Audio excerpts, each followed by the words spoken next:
We are getting closer and closer to the start of the season, so of course, it's time to start talking awards. Why Paolo Banchero is not as far from MVP as you think, and why the pressure's on Jamahl Mosley to make good on being Coach of the Year. Today on Locked On Magic.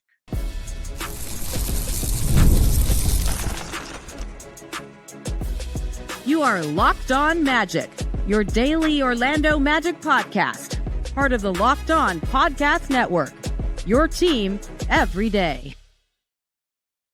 And you are indeed Locked On Magic. Today is September 2nd. It will be September 3rd, 2025. My name is Philip Rossman-Reich. I'm the senior writer over at OrlandoMagicDaily.com. Credentialed member of the Orlando Magic media since the 2012 season. On today's episode of Locked On Magic, we're going to talk awards. I know it's way out there in the future, but it's time to talk awards because that sets the narrative for the season. Why Paolo Banchero is not as far away from being the MVP as you might think, and why the pressure's on Jamahl Mosley and being the favorite to win Coach of the Year only proves it. We'll get to that coming up here in just a moment. First, we want to thank you again for making Locked On Magic part of your day every day. No matter when you listen to us, whether it's first thing in the morning, whether it's right when we upload, we truly appreciate you making Locked On Magic part of your day every day. We truly appreciate all of our Orlando Magic dailies who subscribe and listen to Locked On Magic every single episode. We'll be going 5 days a week at minimum once the season starts. Right now, I may take a few days here off here and there. Took one yesterday, so thank you for that. It's all part of Locked On Podcast Network, your team every day. Paolo Banchero's not going to win MVP. Let me just get that conceit out of the way. Like Paolo, he's definitely got MVP potential, and we'll talk about how he's going to get there. But I'm not crazy enough to go tell you that Paolo Banchero is going to be MVP this year. Like it feels like it's Luka Doncic's year. That the narrative is starting to build for him. There's obviously Nikola Jokic. There's Shai Gilgeous-Alexander. There's Donovan Mitchell might get in the conversation. Teams at the very, very top. Unless Paolo is putting up insane numbers like 35 points per game and averaging triple doubles, the only way that Paolo gets into the MVP conversation realistically is for the Magic to be a title contender. That's how you get into this discussion. And so, look, I think we could all agree and we can all admit that we're still kind of in this beginning stages of being contenders. And that's what's part of what's exciting about the season and what can develop the season is we expect that the Magic will be fighting for a championship, that the Magic will be a contending team for the first time. So I'm just going to lay that out there first. Paolo's candidacy to be MVP is very much tied to his success as a team or the team's success. That's kind of the way it should be. And that's a little bit of the stage that Paolo's at in his career. You know, the life cycle of these things are that when you're a little bit younger, you go for MVP because that's an individual award. You're trying to max out your individual abilities. But then you reach a certain point where it becomes more about the team. And Paolo and this Magic team are probably still at the beginning phases of that where individual success matters. But of course, like, we know, and I'll lay the stats out here again in case you don't know, we know that Paolo is already putting up MVP level numbers. We already know that Paolo should be a bigger factor in these discussions in a way that he hasn't been yet. According to our friends at FanDuel, Paolo Banchero is currently 10th in MVP odds, plus 8,800 to 1 odds. That's a value bet. I'm not going to say that I know enough about betting to tell you that's a good idea or not. But if you're going to put down $1 and you can get 800, Paolo Banchero is not a bad bet to do. The fact that Paolo, it says more that Paolo is 10th in these quote unquote MVP standings or the MVP odds. At the very least, there is a clear determination. There's a clear statement from FanDuel, from whoever, because I'm sure all of them are very similar. There's a clear determination that Paolo Banchero has MVP in him, has the ability to be the MVP inside of him. The argument that a lot of people are making, and we're going to get to our locked on top 100 players, that comes out next week. We'll talk about that when that comes out. I still want to have Kuka Hill of Locked On Pistons on to have this conversation. But a lot of the debate is that Paolo Banchero this year is due for a Cade Cunningham type leap. And I want to point out to people that makes sense. Cade Cunningham was drafted a year before Paolo. Paolo should not be as good as Cade is if you're just going by that curve. The fact that the conversation is so close is, frankly, if we're going to go on the bell curve of the track or whatever it is, it's frankly a statement that, yeah, Paolo is very, very good and only going to get better. I would argue, frankly, that while Cade Cunningham took a major leap last year, and a lot of that had to do with the roster that the Pistons built, and the Magic did something similar this year, adding Desmond Bane, adding Tyus Jones, adding more shooting, hopefully being healthy with Jalen Suggs. I would argue that Paolo Banchero is already playing at or near an MVP level. I think a lot of people who don't watch the Magic, and there's a lot of those, I think a lot of people just look at the full season stats kind of in a vacuum.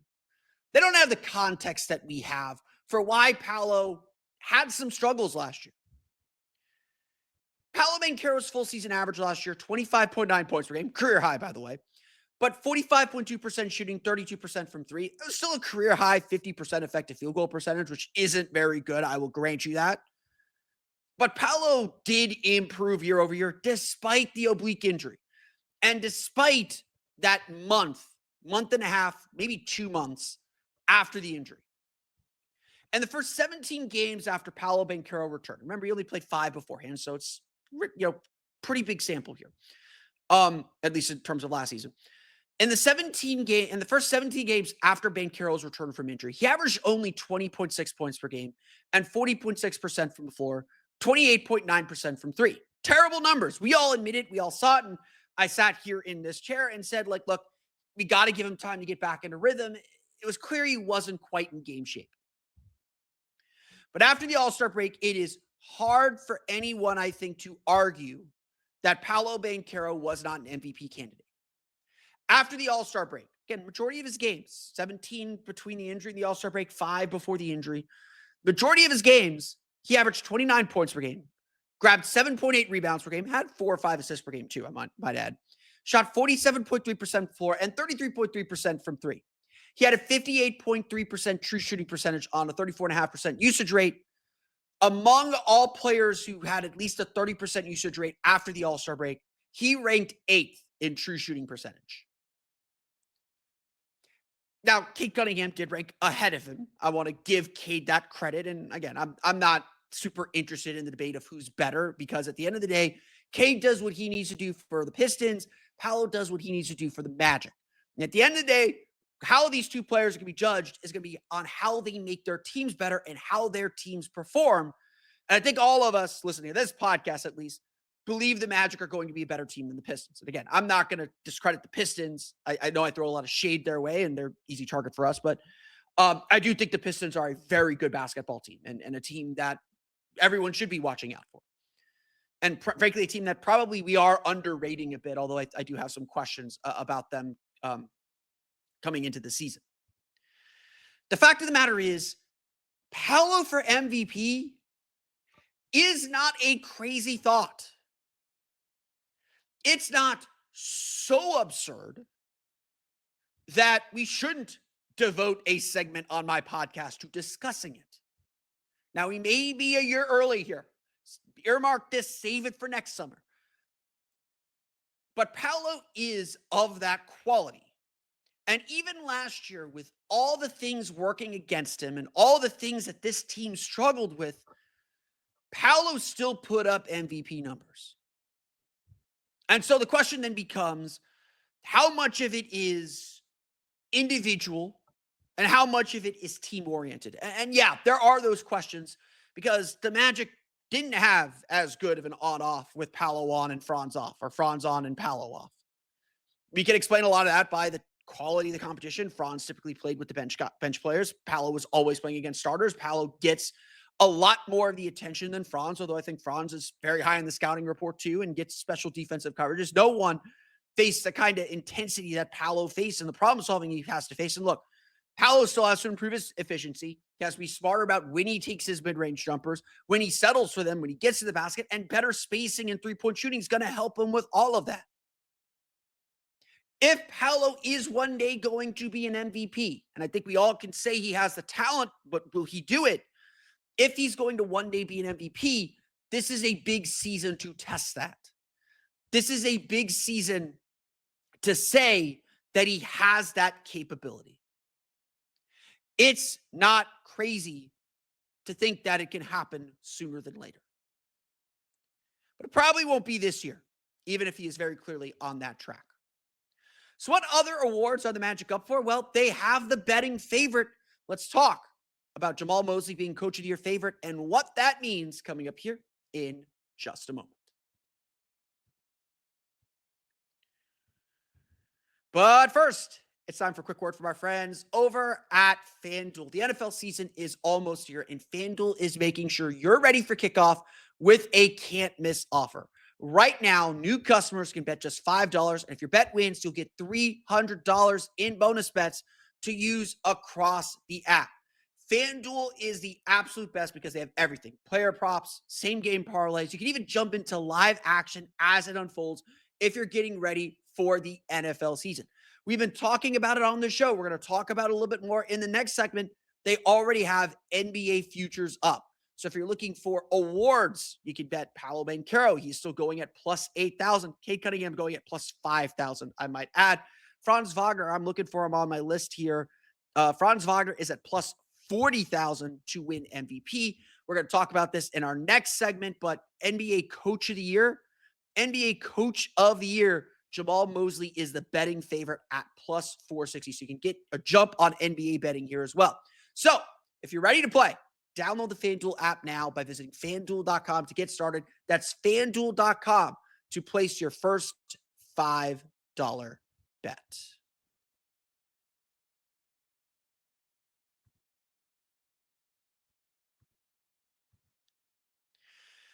So Paolo Banchero, probably not ready to win MVP quite yet. I think we'll get there. Like, again, I think we're probably a year early to talk about that, but we're gonna put it on the thumbnail. We're gonna put it in the headline. We're gonna make you click on it. That's what we do here. Jamahl Mosley, though, is a very real candidate to be Coach of the Year. And look, we can debate the value of Coach of the Year and what the criteria should be. Jamahl Mosley was second in Coach of the Year voting in 2024 because he led the Magic on such a big turnaround to be the 5 seed, got beat out by Mark Daniel, who led the Oklahoma City Thunder to the 1 seed. Essentially, Coach of the Year, it's not about meeting expectations. It's about exceeding them.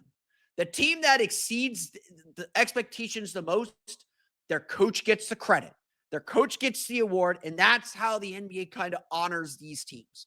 These teams that were so good that we didn't expect to be this good must be the coach. It's players, coach, it's everything. Everyone deserves credit. NBA coaching is great. Really, really valuable to have a good coach. And Magic are proof positive of that because Jamahl Mosley is a very, very good coach. So I don't put much stock into Jamahl Mosley being the number one guy.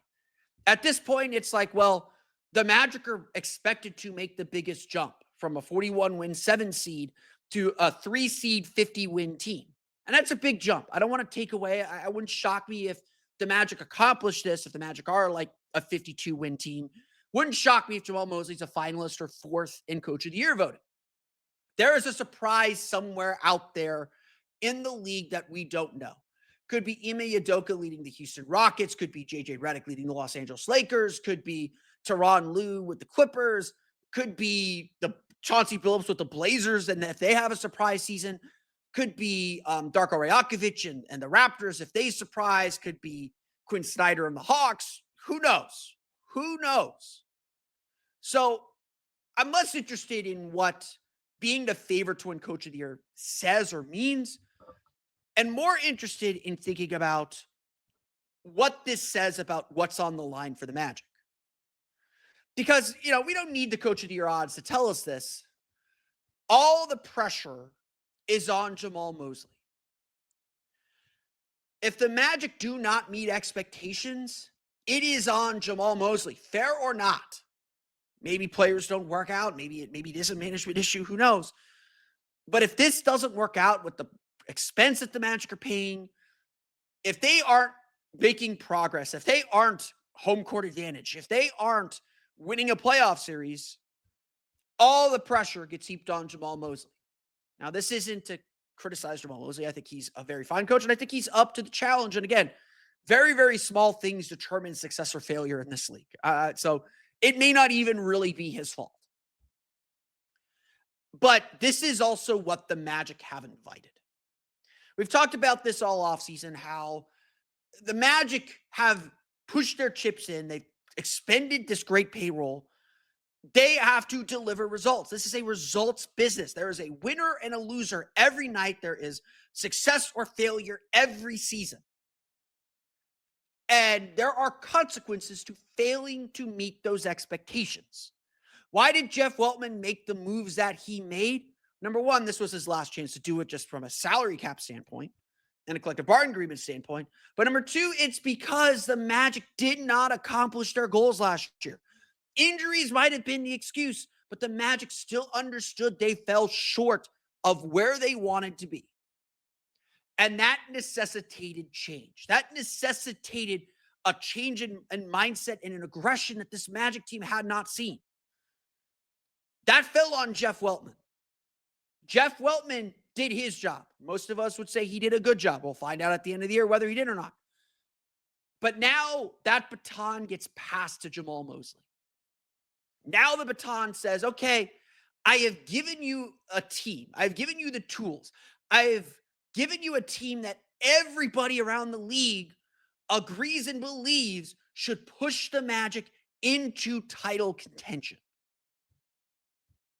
He has given him the stick to run. And now the question becomes, what's Jamahl Mosley going to do with it? Is Jamahl Mosley going to take that baton and run through the tape, run to the sideline, run wherever he needs to run?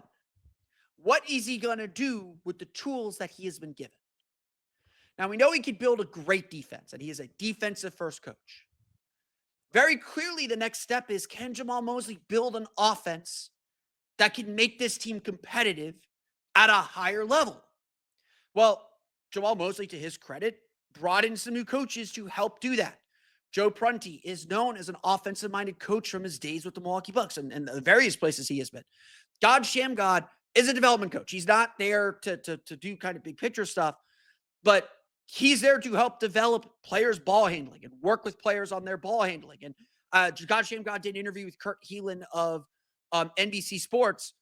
Really interesting stuff from him, talking about how he doesn't try to teach guys how to dribble. Like he says, I want to understand your flow and how you like to move, and I'll branch off and teach you from that.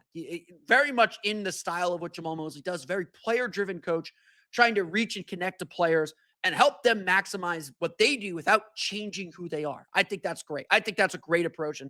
And like God Shamgod, obviously one of the greatest ball handlers of all time and just known worldwide as one of the greatest ball handlers of all time. He said, like, his approach is like, I don't want guys to be mechanical. I don't want guys to just try and do moves. I want them to find their flow and be natural. That's how you beat guys off the dribble. Really good sign that that's the direction that the Magic are going and the kind of coaching the Magic have grabbed. But to be clear, if this doesn't work, we're going to be talking about a lot about Jamahl Mosley and whether the problem is him that this team's not able to get over the hump.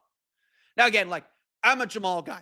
Jamahl is everything you want, certainly from a rebuilding coach. He has done everything at this stage masterfully. We could talk about a lot of things you could complain about with Jamahl Mosley.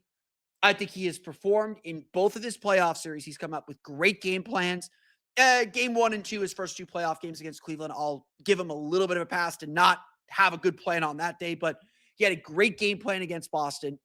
This team does not get to 41-41 last year, does not make the playoffs without the belief that Jamahl Mosley instilled in everybody and the belief that everyone had in him. He is a big factor in the Magic's success. And I do believe that he has shown that he can compete and make adjustments in the playoffs. I do believe that he is up to the challenge, but he's got to prove it. We can believe all we want. Facts matter. And what you do on the court matters. And yes, the offense hasn't been able to get over itself.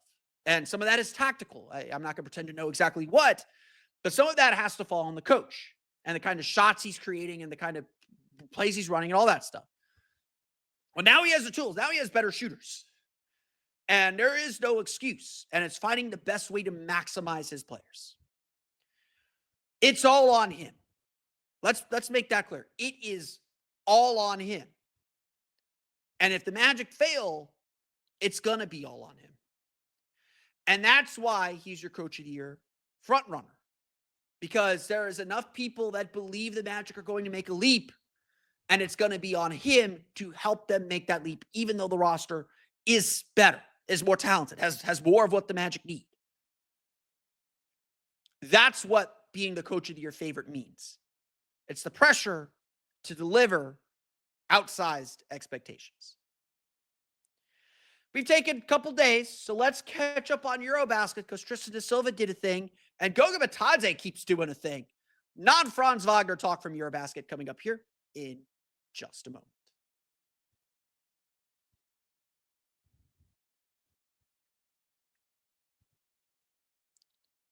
We are coming up on the final days of group play at EuroBasket.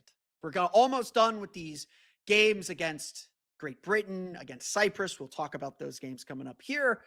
We're getting rid of the riffraff. We're going to start cutting the wheat from the chaff. And while everything we've seen is real, they're making shots, they're making plays, we're about to get to the real meat of this tournament. We're about to get to the juicy stuff, the stuff that matters. And that really does start Thursday for us Magic fans, at least, when Georgia takes on Bosnia and Herzegovina. Just a quick tournament update. If my math and my understanding of EuroBasket tiebreakers are correct, Germany has clinched the top spot in Group B, assuming they don't lose by 80 plus to Finland. If I understand it correctly, the first tiebreaker is point differential, not head-to-head. And if that's the case, Germany has about an 84-point lead on Finland. So Finland would have to win and win big. Germany is the only undefeated team. Finland lost. I forget who. Lost on Monday. So Germany has the advantage over them and at 4-0.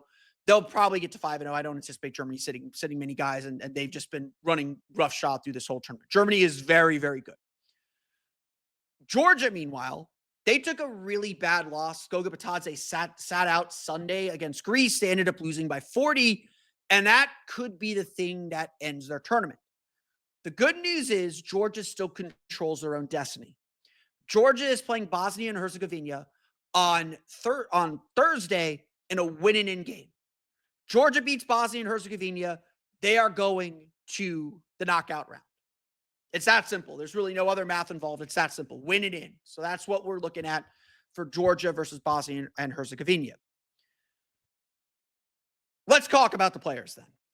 We are coming off two of the most kind of astounding games by the Magic's non-Franz Wagner players in this tournament. Through the first 3 games for Germany, Tristan da Silva scored 16 total points and was 1 for 7 from 3. Frankly, it looked like more of the same for what we saw in the regular season, and I'm a believer that Tristan da Silva is due for a big role. And while I don't call that discouraging, because I don't think he was making mistakes, and he was aggressive, he was looking to shoot, and I don't mind that from him. But the Magic need him to make shots. The Magic need him to deliver on that front. They need him to be 3-and-D guy, and that's what Germany is betting on him to do too.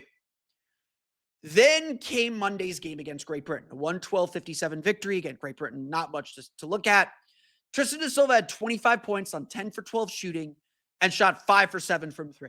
So when we look at his full stats, they're going to be a little skewed by this one game. But again, I say this during Summer League, I'd rather know a guy can do something than he can't.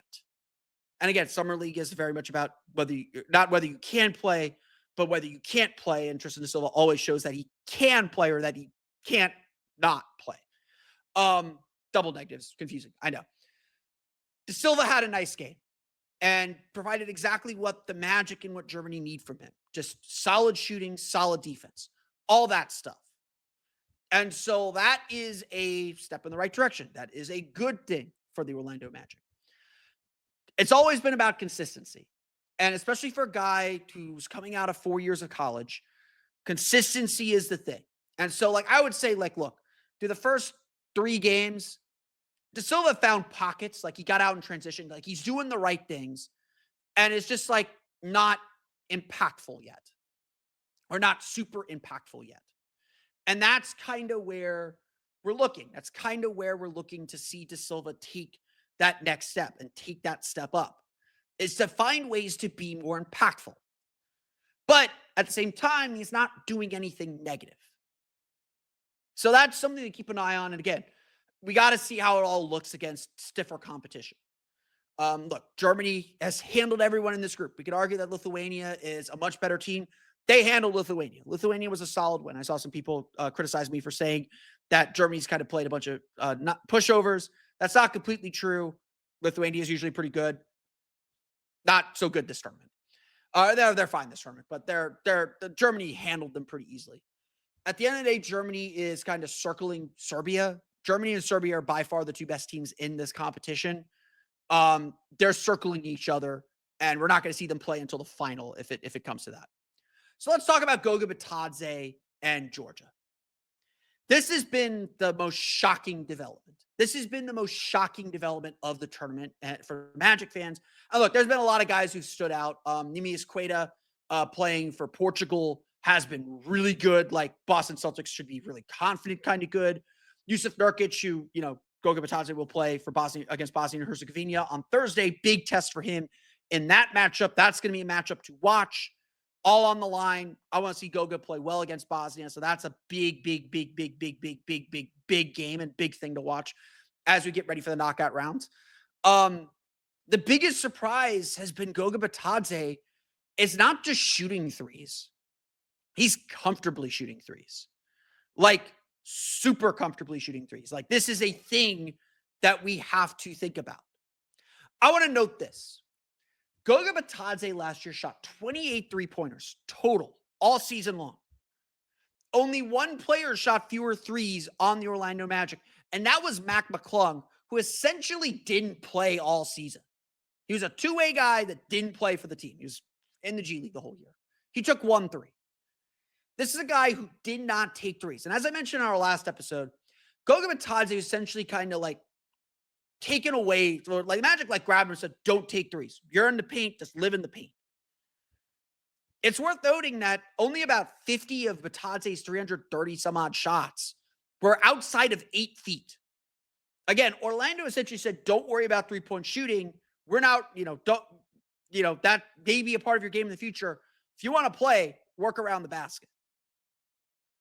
But now Goga Bitadze is starting to look like, I don't want to say a real 3-point threat, but certainly a more comfortable 3-point threat.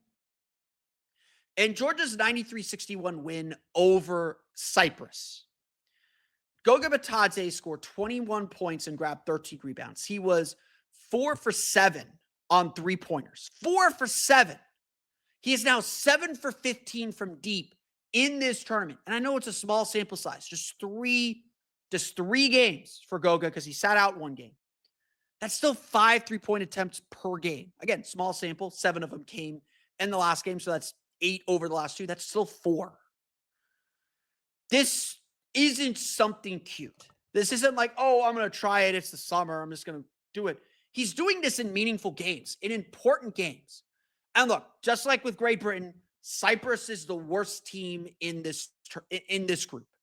This is the team that Georgia had to hammer and had to beat by as many points as possible. They needed to run this score up. And they did. They struggled a lot in the first quarter, made a nice run at the end of the second, pushed the lead out past 30 in the third and fourth, and won this game running away. But now Goga Bitadze, it's a part of his game. It's a part of what he's doing. He is hitting step-in threes. He is hitting pick-and-pop threes. And so if any of that translates to the Magic have another jump shooting threat, or they have the potential for another jump shooting threat. Again, it's about making enough to keep defenses honest. It's about making enough so that a defender who's guarding a pick and roll has to worry about Bitadze rolling down the rim and vertically spacing above the rim, as well as kicking out to the three-point line. To Bitadze's credit, too, he probably understands, not that he's on thin ice, but that he has to make himself more valuable to this team because there's no clear rotation spot for him. When Mo Wagner comes back, he's the backup center in all likelihood, unless Goga Bitadze is so undeniably good that they have to play him. Or they have to find ways to move Wendell Carter to the 4 to get Goga minutes. That's Goga's job. And if he's added a consistent jumper, a consistent three-point shot, just something that's comfortable enough that defenses have to think about and add to their scouting report, that changes everything for him. And what's been great to see is that it started off small. Like we noted it in the friendlies, but it started off small in this tournament and is now something that he is putting on full display. He hit those 2 big threes in the opener against Spain, and it has been all downhill since then, with him being confident to make and take three-pointers. And that makes him infinitely more valuable for the Magic. Something to keep an eye on. Hopefully we'll get a few more games from Goga. But first comes Thursday's big game against Bosnia and Herzegovina. And again, Germany will play Finland on Wednesday I think they've won Group B already, but for a perfect record in Group B. But that's going to do it for me today. I want to thank you all again for listening to today's episode of Locked On Magic. You can always find me on Twitter at @PhilipRR_OMD and on Blue Sky at PhilipRR. You can subscribe to the podcast on Apple Podcasts, Stitcher, TuneIn, Himalaya, Google Play, Spotify, Odyssey, and all the fun places to download podcasts to your podcast-enabled listening device. You can also check us out on YouTube. Just search for Locked On Magic. For the latest on the Orlando Magic, be sure to check out OrlandoMagicDaily.com. You can find us there on Twitter at OMagicDaily. And for even more Orlando Magic content, be sure to check out my Patreon page, the Orlando Magic Hub. There I am at a newsletter kind of deal now there, writing one fresh article, big takeaway from the day, plus Magic Wands, links to stuff that I'm reading on the Orlando Magic and the NBA at large. You can check that out again at patreon.com/Orlando Magic Hub. As always, thank you for your support. Now that you're done listening to Locked On Magic, go make your second listen, the Locked On NBA podcast, because there is no offseason. Doug, Matt, and Hayes keep you up to date on contract negotiations, rumors, and everything you need to know to be the most informed NBA fan. In fact, on their last episode, on the episode that came out today, they chat about Paolo Banchero and Franz Wagner. The Magic are featured in today's episode of Locked On NBA. Have not listened to it yet, but it's there. You can listen to it and hear what the national people have to say about the Magic. Find Locked On NBA on YouTube or wherever you listen to podcasts. It's all part of Locked On Podcast Network, your team every day. That's going to do it for me today, though. I want to thank you all again for listening to today's episode of Locked On Magic. On our next episode, I've been running this experiment, or I'm writing this article, and we're kind of in this. We'll talk mock expansion draft. It's an exercise in value and an exercise in what you want to hold on to and what you want to keep. Let's chat about that. We'll probably also put in some talk about the Eric Pincus article from Bleacher Report on the Magic's cap situation. We'll get to that on our next episode of Locked On Magic. But until then, for Orlando Magic Daily and Locked On Magic, this has been Philip Rossman-Reich. We'll see you all again next time for another episode of Locked On Magic.